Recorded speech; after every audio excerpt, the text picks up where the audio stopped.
There are a few bad apples in the bunch that need to be weeded out, and you cannot expect an internal affairs investigation conducted by their own department to weed out the bad apples, because the same officers they may tell on is the same officers they're going to have to roll code 3 with and depend on them to cover them.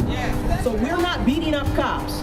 We're trying to get out the bad cops. Listening to a police department that has vilified their son before they can even put him in the ground. So, in defense, to try and get something out, not to disrespect any other agency, we want the Civil Rights Unit from the DOJ to step in. There is a cover-up on stuff, and we need to get to the bottom of it. Because until we get to the bottom of it, it's going to keep coming, and tomorrow it might be your son. Okay, today you're angry, today you're here. I want you guys to stay motivated tomorrow. Don't lose interest next year, because when I send out subpoenas when we take this to trial, I don't want witnesses to say, I gotta go to work, I can't show up, because that's what happens in lawsuits. I don't want witnesses to say, but I gotta live in the neighborhood, I can't show up, because that's what happens in these kinds of trials. I've seen this stuff happen over and over again, you know, and as long as we don't do nothing about it and just let them get away with it, it's going to keep on happening over and over. You know, just like Ms. Harper said, one day it might be your son. Because never in a million years did I ever think I was going to wake up Saturday with the information that I got. I got other children that's scared of the police now.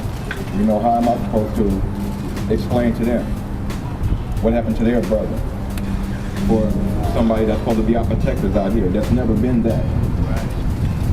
You know, it's hard for us to go out to even drive our car, to even walk down the street, but I have to be worried about if this is going to happen to me now. So when do it stop? You know, somebody got to be made to example. Somebody got to be held accountable. And I'm not going to, you know, as long as I got life in my body, I'm going to figure out what happened to my son.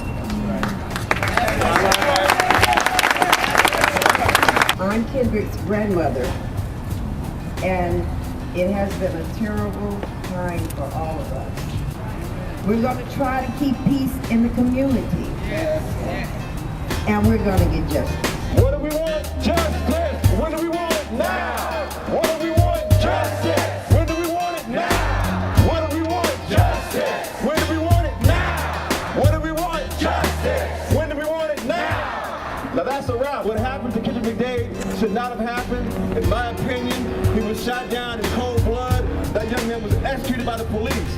And we have to say no more, because the police can't be a judge, jury, and executioner. So we're outraged by what happened, and I want the Pasadena community to know, hey, the leadership is that we stand here in solidarity. This was one of the beginnings of my career as an activist. This man was killed unceremoniously over 20 years ago. And we're still fighting the same type of institutional racism here today. I represent also the Pasadena branch of the NAACP as its first vice president.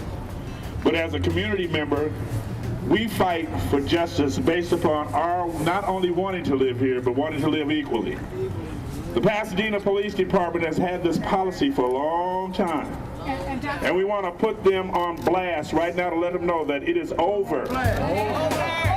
We have some things over here for you all to take home. It is what to do when you're stopped by the police. We also have a couple of flyers here that will show you how to train your children that are under 17 what their rights are, and those who are just turning 18, that 18 to 24, who don't know too much, you can pick those up today, take them home, because you need to train your children how to be in the street and what their rights are. A lot of them wear hoodies, and when the police see them, and when people see them, they don't differentiate. No. They just say that's the style. That's why we have to change this.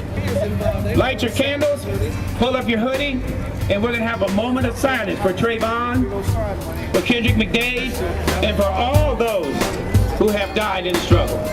Let's have a moment of silence, please. Just a quick moment of silence.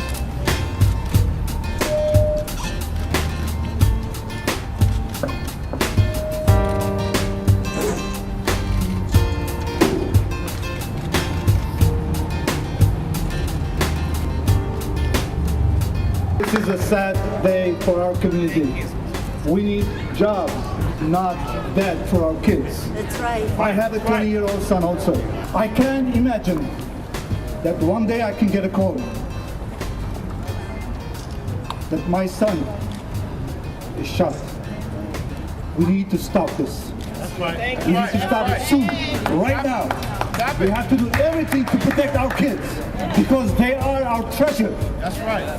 We have to keep them as a treasure. And we here solidarity to support for our kids, for our community. No more debt. We need jobs and education. Yeah.